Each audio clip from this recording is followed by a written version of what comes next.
Eu falei pra ele, eu tenho pena da mulher dele, eu tenho pena da mulher dele. O que começou com uma simples trilha no fim de ano virou um dos casos mais revoltantes e simbólicos dos últimos tempos. Um rapaz inexperiente chamado Roberto aceitou acompanhar uma mulher até o Pico, Paraná, no sul do Brasil. O que ele não sabia é que essa viagem seria marcada por humilhações, desprezo e abandono. E ele terminaria perdido no meio da mata, em um dos pontos mais perigosos da região. Durante 5 dias, o Brasil acompanhou as buscas por Roberto sem saber exatamente o que tinha acontecido antes de tudo desandar. Mas os vídeos que vieram à tona mostraram uma realidade difícil de encarar. Ele não era um parceiro da jornada, era apenas um peso para a mulher que chamou ele. E quando deixou de ser útil, foi simplesmente deixado para trás, como se sua vida não tivesse nenhum valor. Hoje você vai conhecer 6 verdades brutais sobre esse caso, lições que todo homem precisa aprender para não correr o risco de aceitar ser tratado como migalha por alguém que só te despreza. Então já deixa o like nesse vídeo, se inscreve no canal e prepara seu psicológico. Primeira lição, ela aceitou ir com ele porque ela não tinha ninguém melhor. Isso foi dito com todas as letras por ela, ele era a única companhia que topou a viagem.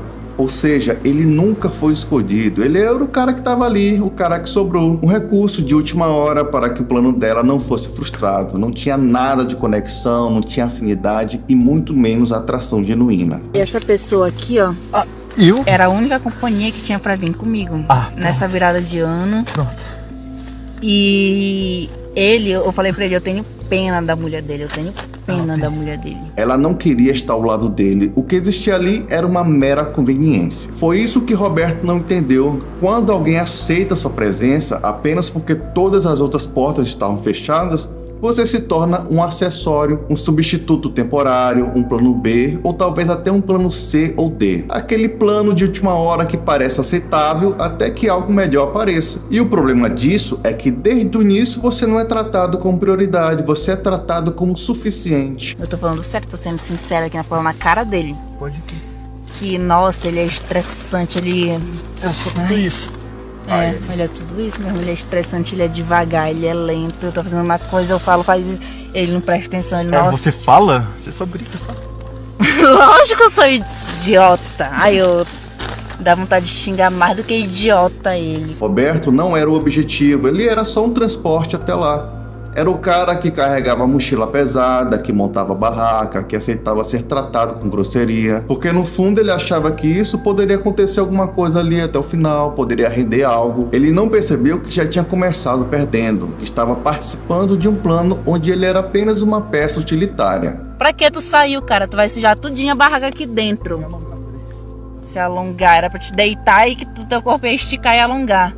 E quando surgiu uma outra opção no caminho, trilheiros mais experientes, mais velozes, com mais preparo, ela não pensou 2 vezes e descartou Roberto. A substituição foi imediata, porque quem aceita caminhar com você por falta de opção, também aceita em te abandonar na primeira oportunidade. E foi exatamente isso que aconteceu. Roberto não foi apenas esquecido, ele foi trocado. E isso começou muito antes dele se perder na mata. Começou no exato momento em que ela decidiu que ele era melhor que nada. Era a única companhia que tinha pra vir comigo. Segunda lição, ela só queria alguém para carregar as coisas, montar a barraca e fazer o trabalho pesado. Desde o início, o papel estava definido, mesmo que nunca tenha sido dito em voz alta. Ela não buscava parceria, ela não buscava troca de trabalhos ou cuidado mútuo. Ela queria alguém que resolvesse os problemas, absorvesse o desconforto e fizesse o serviço pesado enquanto ela desfrutava da experiência. Um ajudante disfarçado de companhia, um burro de carga emocional e físico. Ai, nossa, ele é estressante demais.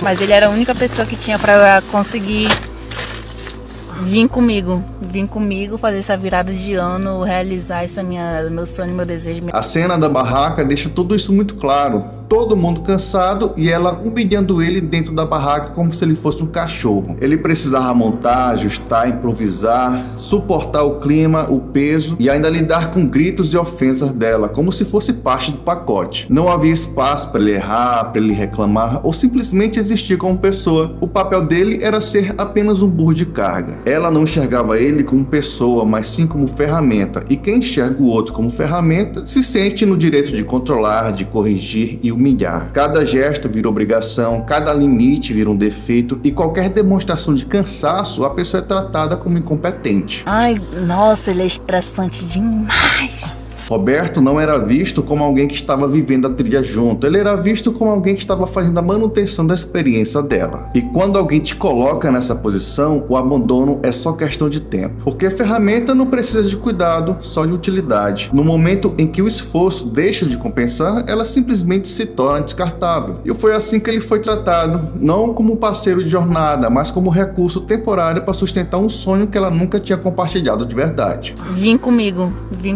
fazer essa virada de ano, realizar meu sonho, meu desejo. Terceira lição, ela estava o tempo todo humilhando ele. A trilha mal tinha começado e Roberto já estava sendo esculhambado das piores formas possíveis. Não eram críticas pontuais, não era estresse momentâneo, era um padrão. Ele era chamado de lerdo, de burro, de estressante, era reduzido a um homem totalmente incompetente e indigno. Alguém que não presta, e isso não acontecia em particular. Toda humilhação era em vídeo, ela fazia questão de transformar tudo aquilo em conteúdo. Difícil pra eu montar essa barraca. De chuva, porque essa pessoa aqui, ó, eu? era a única companhia que tinha pra vir comigo nessa virada de ano. Pronto. E eu falei pra ele, eu tenho pena da mulher dele, eu tenho pena da mulher dele. Eu tô falando certo, tô sendo sincera aqui na cara dele. Enquanto ele tentava lidar com o cansaço, com a chuva, com o esforço físico e a tensão, ela registrava tudo para expor depois nas redes sociais. Como se a degradação dele fosse uma diversão. Roberto nunca foi tratado como alguém que estava vivendo uma experiência junto com ela. Ele era tratado como alguém incompetente, como um cara inconveniente, atrapalhando a aventura dela. E mesmo assim, ele continuou tentou acompanhar o ritmo, tentou agradar, tentou relevar as ofensas. Como fazem muitos por aí que acreditam que esforço e paciência podem mudar a forma que são vistos. Mas ali, o roteiro já estava escrito. Ele nunca foi reconhecido como homem, como parceiro, como uma pessoa igual. Era apenas uma peça funcional, uma peça tolerada enquanto servia. E quando uma pessoa deixa de te enxergar como ser humano, o próximo passo é simples, te descartar sem culpa. Quarta lição, quando aparecia alguém melhor, ela abandonou sem olhar para trás. Quando outros trilheiros cruzaram o caminho, mais fortes, mais rápidos, com tal estilo de vida que ela tanto valorizava, Roberto se tornou obsoleto. Ela seguiu com os outros e ele ficou cansado, debilitado, sem preparo, com sede, com fome e sozinho. Aí os corredores passaram pela gente, passaram na frente. E eu vi que o pico deles era muito rápido, o passe deles. Eles iam muito rápido, andando, e eu falei, nossa, é meu ritmo, porque esse é meu estilo de vida desde criança. Ela simplesmente abandonou um cara que não tinha experiência alguma com trilha, que não conhecia a região e no meio da noite, à beira da própria sorte. Ela deixou o cara basicamente para morrer, e não foi um descuido, não foi algo que eles se desencontraram pelo caminho. Foi uma decisão consciente de deixar alguém vulnerável para trás, numa trilha isolada, cercada por mata fechada e com risco real. Nisso ele ficou pra trás nesse seu pique. Por quê? E ele ficou pra trás, pelo fato de ser meu estilo de vida, eu comecei a acompanhar os corredores. E você deixou ele pra trás, sendo seu amigo? Deixei ele, gente. O que ela justificou como estilo de vida dela, na realidade, é falta de caráter. Quinta lição, quando ele desapareceu, a reação dela não foi de desespero, foi frieza. Quando as pessoas começaram a se preocupar com Roberto, achando que o pior tinha acontecido, não houve nenhum sinal de culpa por parte dela ou remorso, nenhum pedido de desculpa, nenhum traço de empatia, nada. E quando perguntaram para ela sobre a possibilidade dele estar morto, ela respondeu o seguinte: se ele morreu, era porque foi a vontade de Deus. Agora, Tayane, e se este encontro for diferente?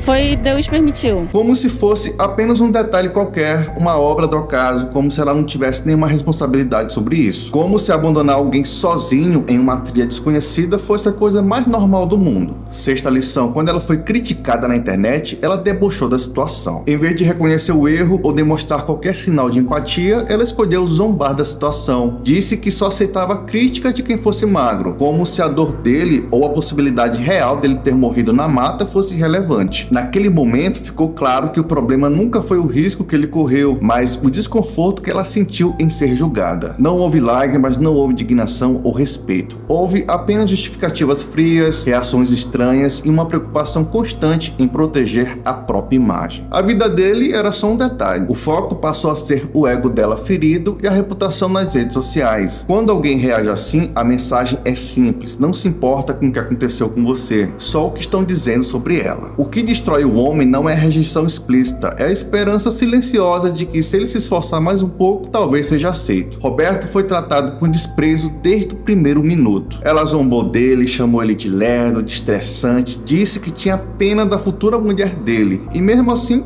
ele continua ali, tentando provar que valia alguma coisa para ela. Porque é isso que a carência faz, transforma a humilhação em obstáculo pessoal a ser superado, como se o prêmio fosse o amor de alguém que já deixou claro que te despreza. Essa é a ilusão mais perigosa da masculinidade carente, acreditar que, ao suportar tudo em silêncio, um dia será recompensado. Mas não será. A mulher demonstrou todos os sinais de nojo e desprezo. Usou ele como ferramenta, expôs ele ao ridículo, descartou ele no meio da mata, tratou ele como se fosse um peso morto. E mesmo assim, Roberto surgiu tentando, esperando que talvez no fim da trilha houvesse um beijo, alguma coisa a mais, uma conexão, uma validação, mas não sobrou nada pro Beto, só o eco da própria solidão. O homem que vive de migalhas emocionais está sempre em risco. Risco emocional, físico e existencial. Porque quem aceita pouco acaba recebendo nada. Quem implora por valor é sempre tratado com desprezo. E quem se apega a quem não vale nada termina sozinho, perdido ou morto. A verdadeira virada de jogo começa quando o homem entende que a dignidade não se negocia e que é melhor caminhar só do que se perder tentando acompanhar quem nunca te considerou parte da jornada. Que todos aprendam com a história de Roberto. Deixa um like nesse vídeo e se inscreva no canal.